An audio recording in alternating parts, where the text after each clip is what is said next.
se benzako ya Allah. La ilaha illallah Muhammadur Rasulullah. La ilaha illallah Muhammadur Rasulullah. السلام علیکم ورحمۃ اللہ وبرکاتہ. آپ تمام سامعین و سامعات کا آج یہاں پر گریس ایجوکیشنل سوسائٹی کے لیکچر ہال میں سے استقبال کرتا ہوں. اب میں بلا کسی تاخیر کے جناب ابوبکر بن حقانی صاحب کو دعوت دیتا ہوں کہ وہ آئے اور اپنا بیان پیش کرے، اور آپ کے بیان کا عنوان ہے 9 اور 10 ہجری کے اہم واقعات. السلام علیکم ورحمۃ اللہ وبرکاتہ. ان الحمد للہ نحمده ونستعینه ونستغفره ونعوذ باللہ من شرور انفسنا ومن سیئات اعمالنا من يهد الله فلا مضل له ومن يضلل فلا هادي له. اشهد ان لا اله الا الله وحده لا شريك له واشهد ان محمدا عبده ورسوله. اما بعد فان خير الحديث كتاب الله وخير الهدي هدي محمد صلی اللہ علیہ وسلم وشر الامور محدثاتها وكل محدث بدعة وكل بدعة ضلالة وكل ضلالة في النار. فاعوذ بالله من الشیطان الرجیم. بسم اللہ الرحمن الرحیم. ما كان محمد بعد من رجالكم ولكن رسول الله وخاتم النبيين. قال الله تعالى في القرآن المجيد والفرقان الحميد محمد رسول الله. قال الله تعالى في القرآن المجيد والفرقان الحميد لقد كان لكم في رسول الله أسوة حسنة. قال الله تعالى في القرآن المجيد والفرقان الحميد إن الذين قالوا ربنا الله ثم استقاموا قال رسول الله صلی اللہ علیہ وسلم الدین یسر. حمد ثنا تسبیح تعریف اس ذات اقدس کے لیے تمام عالمین کا رب ہے، جو خدائے قدوس سکتا ہے، جس کی ذات میں کوئی شکوہ نہیں، جس کی دانش میں کوئی شکایت نہیں. اس کی ذات صد و نسیان سے پاک ہے، جو دل اللہ کا ذکر کرتے زندہ رہتے ہیں، اور جو دل اللہ کے ذکر سے منہ موڑ دیتے مردہ ہو جاتے ہیں. سروری زیبا فقط ذات بے ہمتا کے لیے حکمراں وہی باقی تمام بتانے آزری. تیری عظمتوں کی بقا پر، تیری رحمتوں کی نشاں پر میرا دل فدا، میری جاں فدا، تیری شان جل جلال ہو. پناہ دے مجھ کو تیرے سے پناہ نہیں، پناہ دے مجھ کو تیرے سے پناہ نہیں، تیری رحمت سے بڑھ کر میرے گناہ نہیں. درود السلام محبت وہی کتاب اور حکمت کے مالک پر، وامنہ کی اللہ عبداللہ کے لال شفیع الامم وصاحب الجد الکرم سید محمد مصطفیٰ احمد مصطفیٰ صلی اللہ علیہ وسلم پر. درود اس پر جس کا تذکرہ عین العبادت ہے، درود اس پر جس کی زندگی رحمت رحمت ہے، سلام اس پر جس کی سنگ پاروں نے گواہی دی، سلام اس پر جس کی چاند تاروں نے گواہی دی کہ جتون محمد صفات ہم تیرے ہیں، یہ جہاں چیز ہے کیا لوح و قلم تیرے ہیں. آپ کا نام میرے لیے عنوان حیات ہے، آپ کا ذکر عبادت کے سوا کچھ نہیں. عزیزان ملت، نوجوان ساتھیوں، پس پردہ سننے والی اس ملت کی غیر ماں اور بہنوں، یہ اللہ کا کرم ہے کہ میں اور آپ آج گریس ایجوکیشنل سوسائٹی کے زیر اہتمام سلسلہ وار جو سیرت نبی صلی اللہ علیہ وسلم کا یہ باب چل رہا ہے، اب اس باب کے آخری ایام کے حصے میں ہم داخل ہو گئے. انشاءاللہ آج 9ویں صدی کے آخری حالات ہو گئے، اور پھر آنے والے وقت میں 10ویں صدی کے حالات آ جائیں گے، جس میں شاید کہ میں سمجھتا ہوں بمشکل 2 یا 3 جمعہ یعنی 3 ہفتے اور آئیں گے. اس کے بعد یہ سیرت 3 سال کے عرصے میں انشاءاللہ تعالی یہ ختم ہوگی، اپنے آخری ایام میں ہوگی. تو میرے عزیز اور دوست ساتھی، اس کے بعد سیرت انبیاء کا سلسلہ جاری و ساری رہے گا. بہرحال کسی نہ کسی عنوان پہ آپ کے سامنے سے پھر ایک مرتبہ یہ ناچیز آپ کے درمیان میں جو ہے جاری و ساری رہے گا. میرے عزیز اور دوست ساتھیوں، اہم واقعات میں سے یہاں اللہ کے رسول صلی اللہ علیہ وسلم غزوہ تبوک کے بعد اب جب مدینہ پہنچے تو ایک کے بعد ایک جوق در جوق لوگ داخل دین ہونا شروع ہو گئے. اس درمیان میں ایک حادثہ ہوا جس کا تاریخ میں نام غامدہ ملتا ہے. غامدہ سے زنا ہو گیا. اس لیے میں نے آپ کے سامنے جو پہلی جو آیت کے بعد کا دوسرا حصہ کوٹ کیا، ان الذین قالوا ربنا اللہ ثم استقاموا، یہ اہم آیت ہے صحابہ اکرام کی زندگی کے لیے. ویسے تو سینکڑوں بے شمار آیتیں آپ کی صحابہ اکرام کی حرکات پہ اللہ تعالیٰ نازل کر دیا، لیکن اس آیت کا خاص طور پہ جو تعلق ہے وہ میرے اور آپ کیسے مسلمانوں کے لیے نہیں، بلکہ ان مسلمانوں کے لیے جو سابقون اولون ہے۔ یہ آیت تو قیامت تک باقی رہنے والی ہے، یہ درجے کی ہے، لیکن اس کی گہرائی میں ان لوگ اس کسوٹی پر اترتے جس کی زندگی کا مقصد یہ رہا کہ جینا اللہ کے لیے اور مرنا اللہ کے لیے۔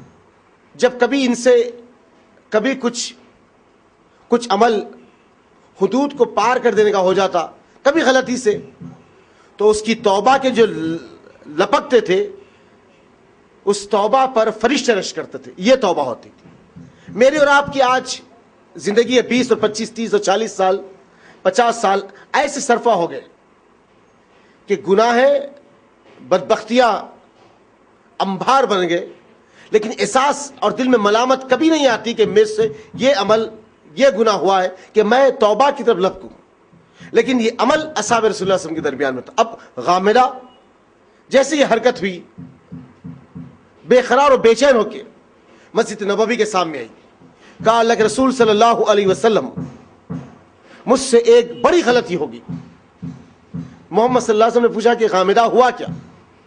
کہا اللہ کے رسول صلی اللہ علیہ وسلم مجھ سے زنا ہو گیا۔ اے اللہ کے رسول صلی اللہ علیہ وسلم، آخرت کی جو شرمندگی ہے، کل رب العزت کے سامنے ٹھہرنے کا جو خوف ہے، اس شرمندگی اس خوف کی بنیاد پر میں آپ سے درخواست کرتا ہوں، اللہ کے رسول صلی اللہ علیہ وسلم، زمین کی جو سزا شریعت نے مجھ پر لازم کی ہے وہ سزا مجھے سنا دیجیے۔ اے اللہ کے رسول صلی اللہ علیہ وسلم، مجھے زمین پر اپنے اس گناہوں کے ذریعے سے جو مجھ سے عمل ہوا ہے اس کو پاک کر مجھے جو ہے اللہ کے رسول صلی اللہ علیہ وسلم کل آب کوثر پہ آپ کے سامنے اور رب العزت کے سامنے ٹھہرنے سے شرمندگی سے بچا لیجیے۔ نبی کریم صلی اللہ علیہ وسلم نے صحابہ اکرام کو دیکھ کر کہا یہ عورت سچ کہہ رہی ہے۔ جب پہلی مرتبہ کہی تو نبی کریم صلی اللہ علیہ وسلم نے اپنے چہرے کو پلٹا دیا، دوسری مرتبہ کہی تو آپ نے چہرے کو پلٹا لیا۔ جب سامنے پھر محمد صلی اللہ علیہ وسلم کیا کہ نبی کریم صلی اللہ علیہ وسلم کہنے لگی تو یہاں محمد صلی اللہ علیہ وسلم نے اس اللہ کی بندی کو فوراً سزا نہیں سنائی، بلکہ آپ نے صحابہ اکرام سے کہا کہ جاؤ اس کے گھر والوں کے، اس کے محلے میں اس عمل کی وجہ سے کوئی اگر گواہ ہے تو ثبوت لے لو۔ بہرحال صحابہ اکرام پہنچے، کچھ جو چیز ان کو کلیکٹ کرنا تھا، پوچھنا تھا، وہ پوچھے۔ آ کے کہنے لگے اللہ کے رسول صلی اللہ علیہ وسلم، بے شک غامدہ سچ کہہ رہی ہے، لیکن حد اتنی گزر گئی تھی کہ اس عمل کی وجہ سے غامدہ کے لیے کوکھ میں ہری ہو گئی۔ اللہ کے رسول صلی اللہ علیہ وسلم نے کہا کہ غامدہ ابھی تو حاملہ ہے، اب اگر سنچار کر دیں گے تو ساتھ یہ معصوم جان بھی ختم ہو جائے گی، تو گویا اس کا کیا قصور ہے؟ جب یہ بچہ پیدا ہو جائے تو ہمارے پاس چلے آنا، ہم تجھے اس سزا کی اعلان کے ذریعے سے ہم تجھے پاک کر دیں گے۔ وہ اللہ کی بندی نکلی، دن اور رات، وقت اور حالات، مہینے کرتے چلے گئے، بے قرار بے چین ہے، رات اور دن وہ یاد ہے اور رب کی طرف لو لگا کے رکھی ہے کہ رب میرے گناہوں کو معاف کرنے والا تو ہے، تیرے ماں سوا کوئی اور نہ میرے گناہوں کو معاف کر سکتا ہے نہ مجھے بخشش دے سکتا ہے۔ یا رب العزت تیری ذات عظیم ہے، تیری ذات عظیم ہے۔ بہرحال بارہا یہ اللہ کی بندی گڑ گڑاتی، تڑپتی، آہ بکا کرتی، رب کے سامنے ٹھہر جاتی اپنی اس گناہ کی معافی کے لیے۔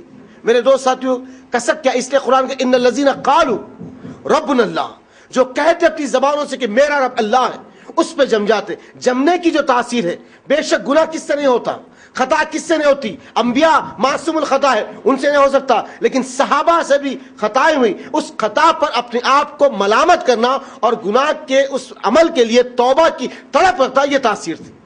آج ہمارے پاس گناہوں پہ گناہ ہے، اگر ہم ایک مرتبہ صبح کے 12 گھنٹے اور رات کے 12 کل ملا کے اگر 24 ہمارے گھنٹے ہم اس کو اگر کاؤنٹ کریں تو گناہ کی فہرست زیادہ ہے، نیکیوں کی فہرست بہت کم ہے، نیکی کی فہرست بہت کم ہے۔ تو گویا یہاں پر غامدہ کی تڑپ، غامدہ کی تاثیر، غامدہ کا جنون یہ تھا کہ اللہ تو میرے اس خطا کو درگزر کر اور مجھ سے راضی ہو جا، مجھ سے راضی ہو جا۔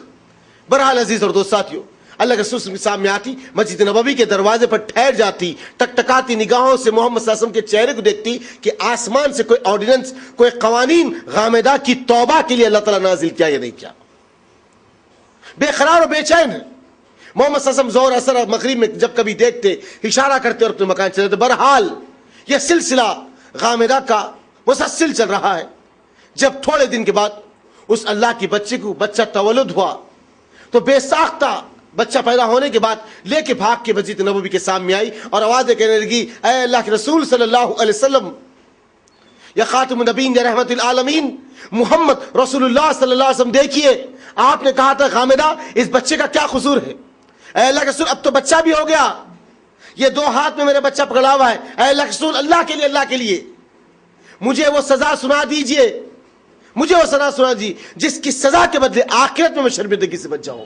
میرے دوست تو جانتے شریعت کے اندر اس کی سزا کیا ہے.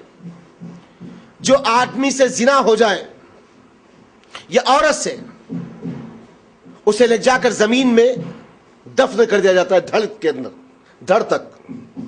اس کے بعد حکم دیا جاتا ہے کہ آنے جانے والے اس کو سنسار کرے, سنسار سے برا ہاتھ سے پتھر اٹھائے اور اس کے سر پر مارے جب تک وہ مر نہیں جاتی. اتنی بھیانک سزا ہے.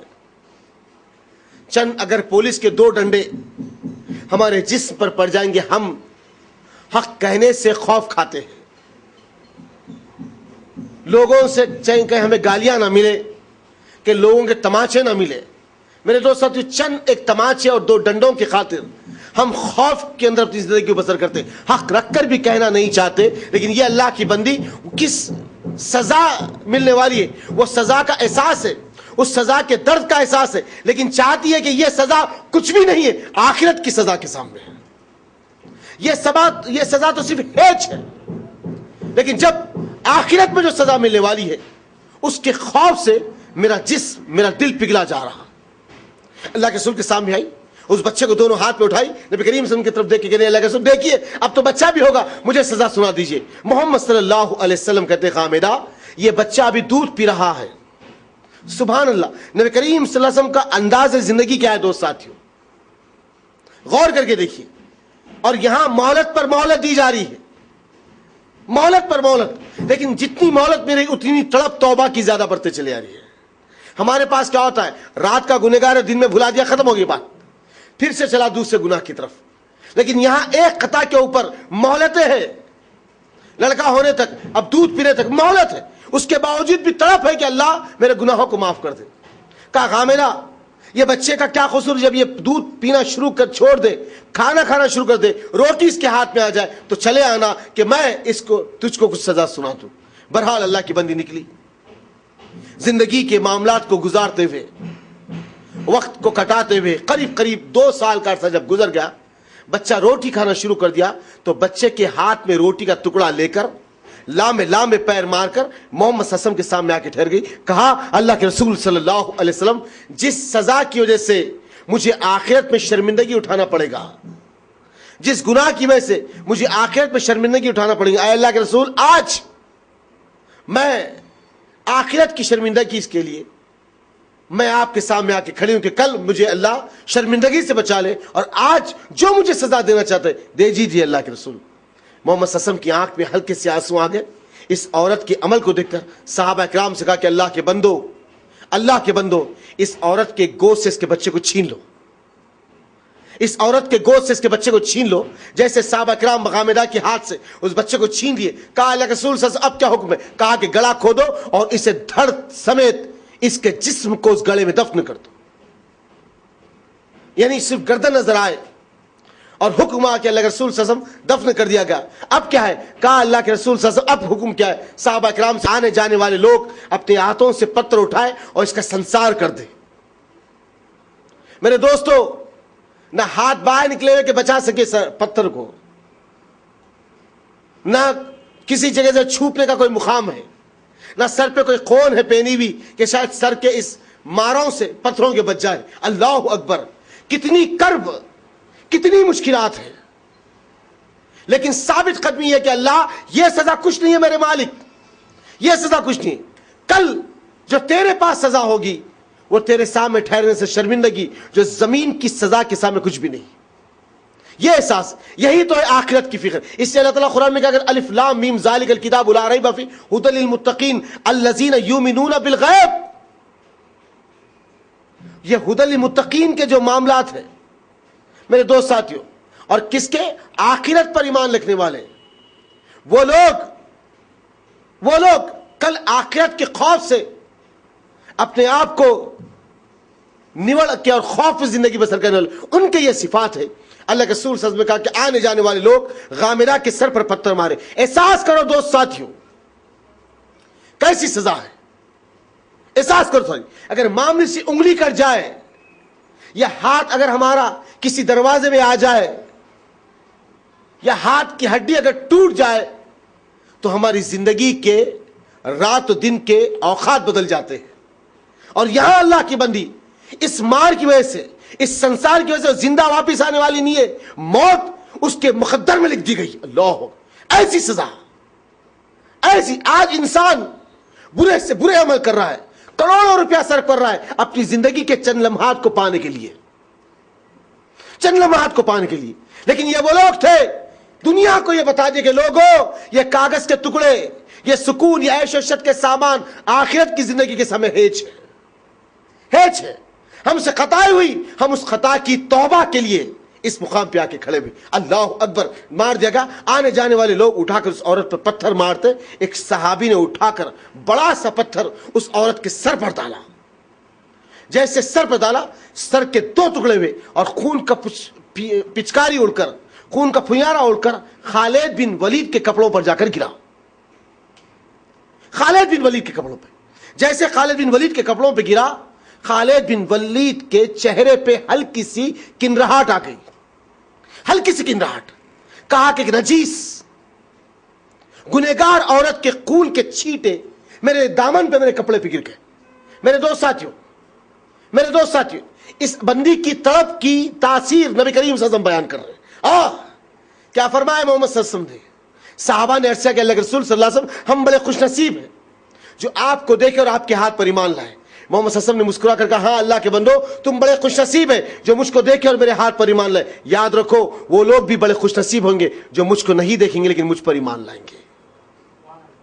اللہ کے رسول صلی اللہ علیہ وسلم قیامت تک جتنے آنے والے لوگ ہیں اس پرچم کے تلے, جس کا کل پرچم کا نعرہ یہ ہے لا الہ الا اللہ محمد رسول اللہ, اس پرچم کے تلے قیامت تک جتنے لوگ آئیں گے جو رسول کو نہیں دیکھیں گے وہ لوگ بھی خوش نصیب ہیں. ان کی بشارت دی محمد صلی اللہ علیہ وسلم نے.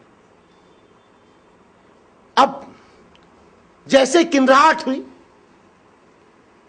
اللہ کے رسول دور سے اس عمل کو خالد بن ولید کے دیکھ رہے ہیں. خالد بن ولید کے کپڑوں پہ جیسے گرا اور خالد بن ولید جھٹک کے کہہ رہے ایک نجیس گنہگار عورت کے خون کے چھینٹے میرے دامن میرے کپڑوں پہ گر گئے. یہ کنراہٹ کی شکل تھی. نبی کریم صلی اللہ علیہ وسلم کچھ مجمع میں کھڑے رہ گئے اور کہا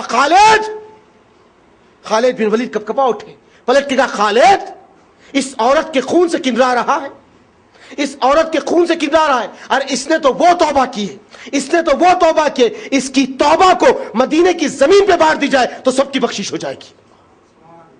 میرے دوست ہم غور کریں, یہاں محمد صلی اللہ علیہ وسلم نے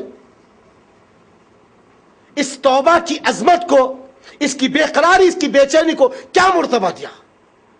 ہم میں ہے وہ تاثیر. ایک ادنا عورت, یہ واقعات, یہ بیانات اس لیے کیے جاتے کہ ہمارے دل میں وہ وسوسے, وہ جنون, وہ جذبہ, وہ تاثیر, وہ تڑپ پیدا ہو, وہ عمل آ جائے. بارہا چیخ کے آپ کے سامنے کہنے کا مقصد یہ ہے کہ ہماری زندگی وہ اسپریٹ آ جائے جو صحابہ کرام کے درمیان میں تھی. اللہ کی قسم وہ دن دور نہیں, وہ اسپریٹ اگر ہمارے میں آ جائے گی تو جہاں سے رب کا سورج نکلتا اور جہاں رب کا سورج ڈوبتا ہے وہاں صرف اللہ کے ماننے والے ہوئیں گے انشاءاللہ. پر ضرورت ہے اس بات کی کہ اسپریٹ آئے, وہ تڑپ آ جائے, وہ جنون و جذبہ آ جائے کہ جہاں تیرا سورج نکلتا ہے, جہاں تیرا سورج ڈوبتا ہے, جہاں تیرا چاند نکلتا ہے, جہاں تیرا چاند ڈوبتا ہے, میرے مالک جہاں سمندر کی ٹھیٹے تیری حمد کو بیان کرتے, جہاں ہوا تیری حمد کو بیان کری, جہاں زمین کا آخری حصہ تیرے ذکر میں ختم ہوگا, جہاں پہاڑوں کی میخیں آسمان کو چھو رہے اللہ تیری حمد میں, اللہ اس چوٹی سے لے کر اس زمین کے ساحل کے آخری حصے تیرے دین کو پھیلانے والے بنے. یہ جنون آ جائے انشاءاللہ تعالی. میرے دوست ساتھیوں، جنون کی کیفیت ڈالو انشاءاللہ کہ اللہ کا دین ہر کچے اور پکے مکان میں داخل ہو جائے. جنون کی کیفیت پیدا ہی اسی لیے کیا گیا ہم کو. آج دیکھو آپ جا کر کوشل آندھرا میں دوسرے اور مقامات پر، آپ کی اس بستی میں سیک فائی جائیے اوپر دیکھیے کتنے چرچز، کتنا کام کس قدر سے ہو رہا ہے. کتنے لوگ آگے بڑھ بڑھ کر تھیلیاں لگا کر ہاتھوں میں کالے بائبل لے کر کلام خدا اردو میں چھاپ کر عربی زبان میں چھاپ کر ڈسٹریبیوٹ کرے بانٹ رہے ہیں. کبھی ہمیں توفیق ہوئی، کبھی ہم اللہ کے کلام کو ہمارے دھوبی حجام موچی اپنے بازو رہنے والے پڑوسی غیر مسلم کو بانٹے. غور کرو دوست ساتھیو، اسی لیے کہ یہ کام نہ آپ کے گھر کا ہے نہ میرے گھر کا ہے، یہ اللہ کے دین کا کام ہے اور اللہ کا کام ہے. اور دوست ساتھیو، جو لوگ اللہ کے اس دین کے کام میں روڑے لٹکائیں گے انشاءاللہ اللہ ان کے قدموں کو کاٹ دے گا اور کامیابی تمہارے مقدر میں لکھ دے گا انشاءاللہ تعالی. شرط یہ ہے کہ تم صدقے دل کے ساتھ جانے والے بن. گو ہیڈ، ڈرنے کی کوئی بات. انشاءاللہ اللہ ہمارے ساتھ ہے انشاءاللہ تعالی ہر معاملے میں. الیس اللہ بکافٍ عبدہ، کہ اللہ کافی نہیں اپنے بندے کے لیے. ان اللہ معنا، اللہ ہمارے ساتھ ہے انشاءاللہ تعالی. کیونکہ ہم نہ اوٹ کی بات کریں نہ نوٹ کی بات کریں، ہم تو اللہ کے پیغام کو اللہ کے بندوں تک پہنچانے کی بات کر رہے ہیں. اب یہاں پر غامرہ کی توبہ، اللہ کے رسول کی بشارت، اس بندی کی توبہ پر یہ معاملہ داریاں چلی. مکے کے نواب میں مسلمان ریکیپچر کر لیے خانہ کعبہ کو، مسلمانوں کے قبضے میں آ گیا. اب ادھر مدینہ کے اندر محمد صلی اللہ علیہ وسلم ہے، سزائے سنائے گی. اس کے تھوڑے دن کے بعد پتا چلا کہ نبی کریم صلی اللہ علیہ وسلم کا ایک ایسا شخص جو نبی کریم صلی اللہ علیہ وسلم کی بات پر یقین رکھتا تھا، ایمان لا لیا تھا، اس وقت جب اللہ کے رسول نے خطوط بھیجا تھا. نجاشی کا انتقال ہوا. یہ وہ نجاشی ہے جس نے شروع وقت میں جب مکہ کے نواح میں اسلام پھیل رہا تھا، چند صحابہ اکرام کی ٹولی جو ساحل کنارے جدہ سے نکل کر نجاش کو پہنچی تھی حبشہ کی سرزمین پہ. وہاں سب سے پہلے اس نے ویلکم کیا، صحابہ اکرام کو رکھا. جبکہ ایک ٹولی مشرکان مکہ کی پہنچی تحفے طائف لے کر، اس کو خلاف بھٹکا ہے. لیکن اس اللہ کے بندے نے اس امید کے ساتھ، اس ہمدردی کے ساتھ اس صحابہ اکرام کو اس جگہ پر رہنے کی اجازت دی اور جو کچھ کر سکتے دعوت دین کے لیے اجازت دی، اور خود داخل اسلام ہوا. لیکن نبی کریم صلی اللہ علیہ وسلم کے چہرے کو دیکھ نہیں سکا تھا، خود داخل اسلام ہوا. اب پتا چلا کہ وہ شخص جو ہمدرد تھا انتہائی، نبی کے دین سے اور نبی سے محبت کرنے والا تھا، آج اس کا انتقال ہوا. تو محمد رسول اللہ صلی اللہ علیہ وسلم نے نجاشی کی غیبانہ جنازے کی نماز مدینے میں پڑھی. غیبانہ نماز نجاشی کی. اب ادھر نجاشی کا انتقال ہوا، وفات پا لیا. تھوڑے دن کے بعد نبی کریم صلی اللہ علیہ وسلم کی تیسری بیٹی، جس کا نام ام کلثوم ہے، یہ وہ اللہ کی بندی ہے ام کلثوم جو محمد رسول اللہ صلی اللہ علیہ وسلم کی تیسری بیٹی زینب، رقیہ اور کلثوم فاطمہ. ام کلثوم کا انتقال ہوا جو عثمان بن عفان کے نکاح میں تھی. نبی کریم صلی اللہ علیہ وسلم کو انتہا سے زیادہ ملال ہوا. عثمان بن عفان تنہا اکیلے کھڑے ہوئے، جبکہ بڑی بچی کا انتقال ہوا تھا رقیہ کا، تو کلثوم کو آپ کے نکاح میں دیا گیا تھا. اب نبی کریم صلی اللہ علیہ وسلم کی چوتھی بیٹی یعنی فاطمہ کا بھی نکاح حضرت علی سے ہو گیا. اب کوئی اور بیٹی محمد صلی اللہ علیہ وسلم کی نہیں کہ عثمان کے نکاح میں دے سکے. تو یہاں محمد صلی اللہ علیہ وسلم نے کہا کہ اے عثمان، اگر میری اور ایک بیٹی ہوتی تو میں عثمان تیرے نکاح میں دیتا. سبحان اللہ.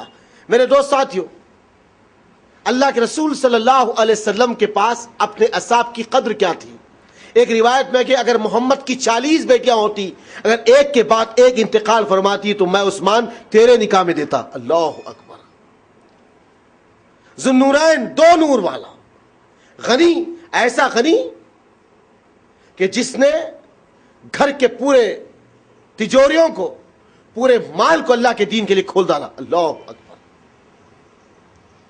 ایسا شخص جس نے مصحف عثمانی جو قرآن آج میرے آپ کے پاس یہ مصحف عثمانی جو ٹائٹل میں موجود ہے یہ عثمان بن عفان کی محنت کا نتیجہ ہے. بہرحال آپ کی رفیق حیات ام کلثوم کا انتقال ہوا. اللہ کے رسول صلی اللہ علیہ وسلم دلاسا دیتے اپنے بچیوں کو, اپنے اصحاب کو. زندگی کے دن بیتتے چلے تھے, وقت اور حالات بنا 9 ہجری کے یہ آخری ایام ہے.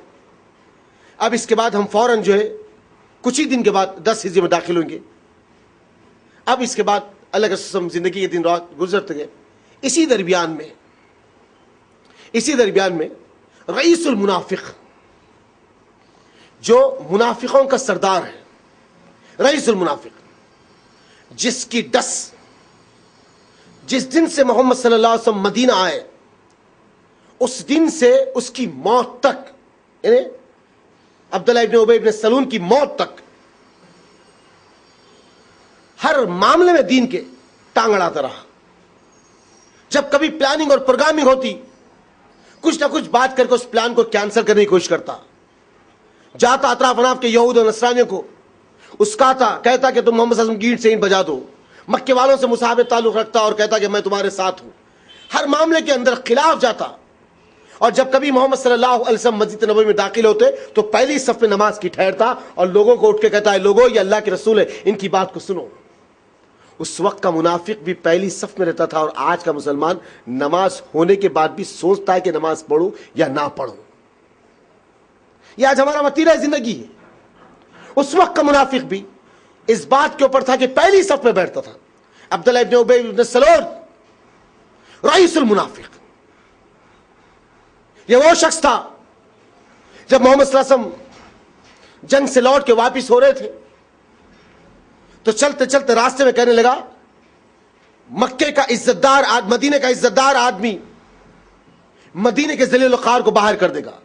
عبداللہ ابن ابی ابن سلول رئیس المنافق اور عبداللہ کا بیٹا صاحب ایمان, اس نے یہ بات سنی تھی. اس وقت کا واقعہ جو آپ کے سامنے آ چکا تھا. اب رئیس منافقوں میں سردار کا انتقال ہوا. اس کے بیٹے نے آ کے کہا کہ اللہ کے رسول صلی اللہ علیہ وسلم آپ کا کرتا چاہیے کہ میں اپنے باپ کے کفن کے لیے استعمال کروں. نبی کریم صلی اللہ علیہ وسلم کا کرتا دے دیے. عبداللہ ابن ابی سلول کے رئیس المنافق کے لیے کفن کے لیے استعمال کر سکے. اب محمد صلی اللہ علیہ وسلم جنازے کی نماز کے لیے نکلے. کس کی؟ منافق کی نماز پڑھنے کے لیے. اور قیامت تک اللہ تعالیٰ منافقین کی نماز تو پڑھا دی گئی تھی لیکن اللہ وعید کو نازل کر دیا. اب جیسے اللہ کے رسول مسجد نبوی کی طرف نکلے عمر بن خطاب کو اس بات کا پتہ چلا کہ محمد صلی اللہ علیہ وسلم عبداللہ ابن ابی ابن سلول کی نماز پڑھانے والے آئے. کہا اللہ کے رسول صلی اللہ علیہ وسلم کہ آپ نہیں جانتے یہ منافق ہے, اس نے یہ حرکت کی, اس نے یہ عمل کیا. یہی وہ شخص تھا جس نے اما جان حضرت عائشہ پر تہمت لگایا تھا. صفان کے ساتھ نعوذ باللہ من ذالک منہ کالا کر کر آ رہی ہے. اللہ آسمان سے سورہ نور کو آپ کی پاکیزگی میں نازل کر دیا اما جان حضرت عائشہ کی. وہ ستون آج بھی مسجد نبوی کے اندر موجود ہے جس ستون کا نام ستون عائشہ ہے. بہرحال آگے کہتے ہیں اللہ کے رسول صلی اللہ علیہ وسلم اللہ کے لیے آپ اس رئیس منافق کی نماز مت پڑھائیے. تو محمد صلی اللہ علیہ وسلم کہتے ہیں ہٹو عمر, تم جانتے نہیں کہ اللہ مجھ کو کچھ وظائف دیا ہے. اگر میں کسی پر 70 مرتبہ استغفار پڑھ دوں تو اللہ اس کے گناہوں کو دھو دیتا ہے. میں اس کی جنازے کی نماز پڑھوں گا. عمر آتے اور بار بار روتے تڑپتے ہاتھ پکڑ لیتے, اے اللہ کے رسول مت پڑھیے آپ. بہرحال اللہ کے رسول نماز ادا کی. تھوڑی دیر کے بعد اللہ آسمان سے وحی نازل کیا, یا محمد صلی اللہ علیہ وسلم آپ اگر استغفار تو درکنار, اگر 70 مرتبہ آپ اس کے اوپر استغفار پڑھیں گے تو اللہ اس کے گناہ کو معاف کرنے والا نہیں. عمر کا فیصلہ صحیح تھا. اللہ اکبر. میرے دوست ساتھیوں, یہ وہ لوگ ہیں صحابہ کرام ان الذین قالوا ربنا اللہ ثم استقاموا کے الفاظ میں کیا کہتے ہیں محمد صلی اللہ علیہ وسلم, اگر اللہ کاش نبوت کے سلسلے کو بند نہ کرتا تو شاید کہ میرے بعد عمر نبی ہوتا, کیونکہ وہ جنون, وہ تاثیر, وہ تڑپ یہ تھی کہ جب کبھی عمر بن خطاب اپنی زبان سے کچھ کہتے، اللہ رسول کہتے عمر ابھی تو آیت نازل نہیں ہوئی، یہ کہنا ہوتا آسمان سے جبریل وحی لے کر آتے. اللہ اکبر. کئی معاملات کے اندر ایسے معاملے ہوئے. تو بہرحال اللہ کے رسول صلی اللہ علیہ وسلم جیسے نماز پڑھا اللہ نے وحی کو نازل کیا، اس کی وعید میں یہ معاملے ہوئے. وقت اور حالات کٹا. اب 9 ہجری حکم ہوا کہ آج کے اس سال میں اللہ نے حج کو فرض قرار دے دیا، کیونکہ اس وقت کے جو عرب کے باشندے تھے وہ لوگ یہ چاہتے کہ حرمت کے مہینوں کو عام دنوں میں ملا دے، عام دنوں کو حرمت کے مہینوں میں ملا دے.